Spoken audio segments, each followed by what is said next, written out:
Okay, ladies and gentlemen, welcome to Spotlight on Vegas Business. We're doing something a little bit different. Instead of our normal interviews, we're actually doing a report back.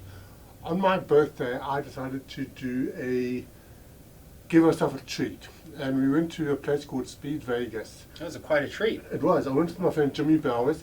He's the man that's usually behind the camera. Yes.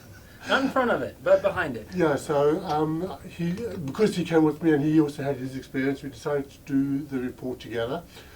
Yeah, so tell me about your experience first. I know you drove the Ferrari.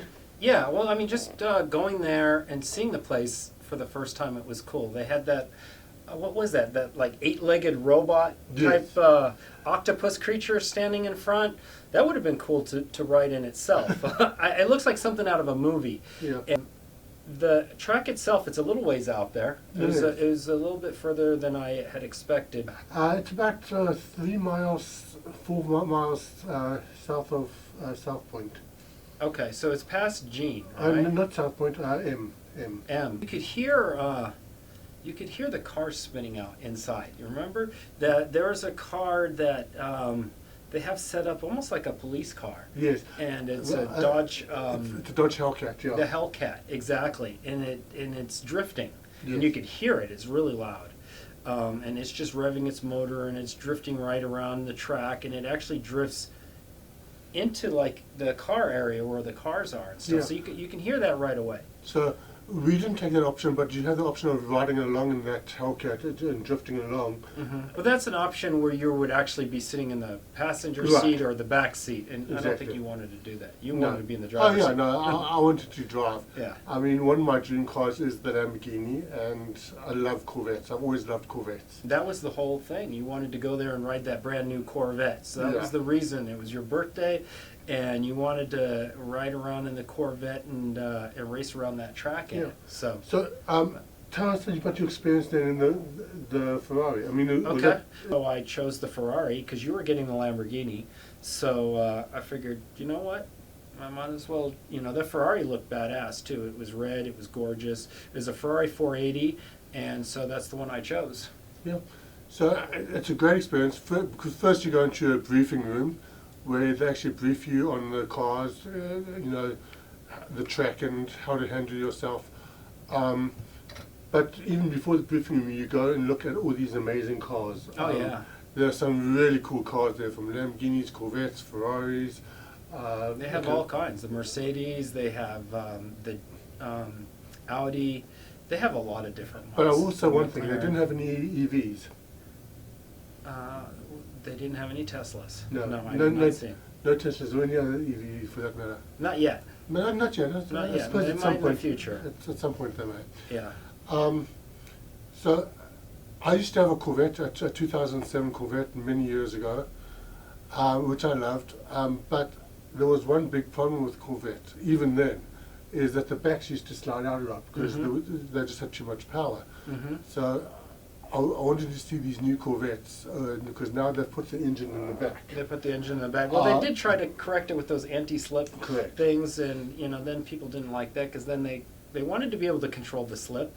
But I think putting the engine in the back was more of the solution than anything. It elevated to the supercar category in my opinion, because it's And a the lot style safer. of it. The design of it is genius. Yeah, well, I drove the Lamborghini and the Lamborghini Huracan and the Corvette C8. Now, even though the Lamborghini is a lot more expensive, if I had to choose between the two, I would still choose the Corvette. I mean, the interior was far superior. Mm-hmm. I'm going to be honest with you. The Lamborghini interior looked more like a Toyota. Just driving Toyota and Nissan. So it was very unimpressive. The Corvette's interior was far superior.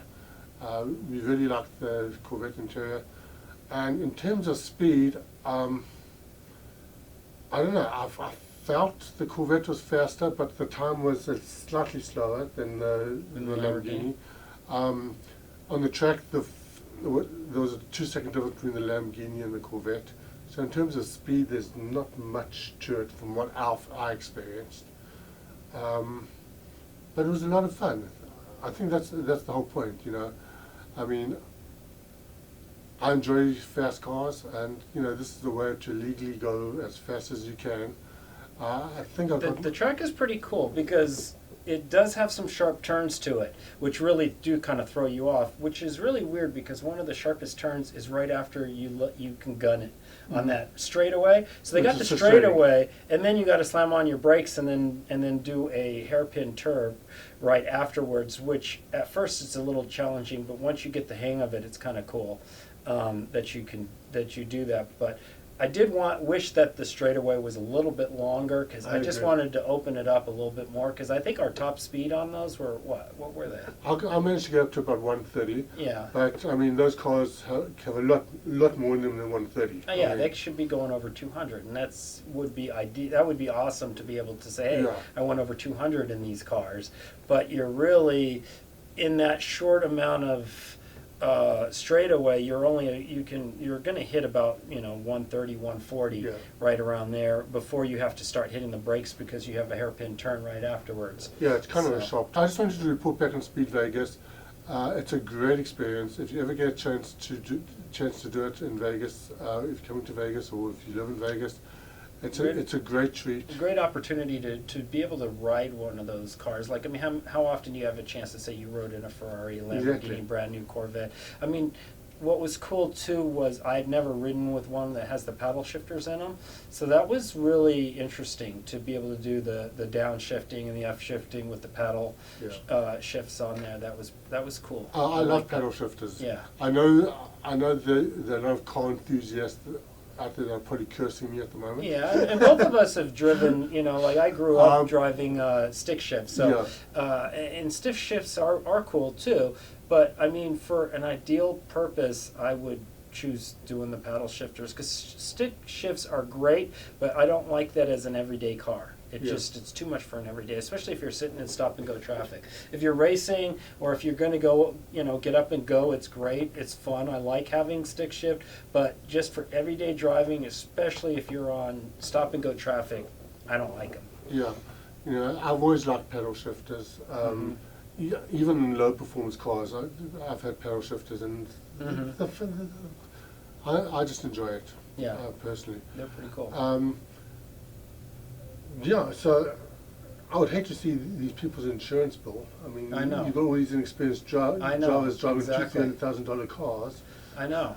And I mean, the thing is, both of us have been driving a long time, and just being able to maneuver that car the way that they are at the speeds that they are, I can only imagine that some people aren't able to do that. I mean, going 140 miles per hour and then hitting that next turn, thinking, okay, I did that, but at first I was like, holy shit, I was going to wreck. I was like, oh my god, I'm going to wreck this thing. But I didn't. I'm just wondering if some people do drive off the track, and I imagine they do, because I Yeah. didn't have the NSX to drive, so I'm sure that they do happen. I haven't heard of any accidents or injuries that have occurred there, but Not like death. Um, we probably would have heard of that. but I felt very safe. I enjoyed doing it. Yeah. Yes, the first lap or two can be a bit daunting. Especially if you're not used to driving at those speeds. How many laps did you drive? I drove a total of 14. I drove 7 in the Hurricane, and I drove eight because they gave me the They extra gave the one extra for free. one, yeah. So I actually did 8 in the Corvette and 7 in the Lamborghini. And I did 8 in the Ferrari. Yeah. So, and it went by quick. Yeah. They It goes did by go by. way too quick. Yes. I thought if 7 laps was quite a lot. Yeah. But it actually goes by very quick. So That it does. yeah. So So that's our report. that's on our report of Speed Vegas. So, Speed Vegas. Give it a try. It's highly fun. recommend it. Yeah, give it a try. I mean, yeah. It is So- definitely fun. A little pricey, but fun. Yeah. Well, about pricey, it is a little bit pricey, but you must also remember that they have a lot of upkeep. Those cars are not easy to maintain. Like the Hellcat we saw drifting. Uh-huh. The one guy was telling me they change tires 6-7 times a day on that thing. That's so crazy. That costs money. I know. I could see that too. I mean, that's just one example. Yeah, So, yeah. And there is a lot of upkeep. There's no doubt about it. And they do have a nice facility, and it's not anywhere that you can just get a chance to drive around in a track like that. So. Yeah. So, if it's a once in a lifetime experience, well, it's once in a lifetime experience for most. So it's definitely worth trying. So. Definitely.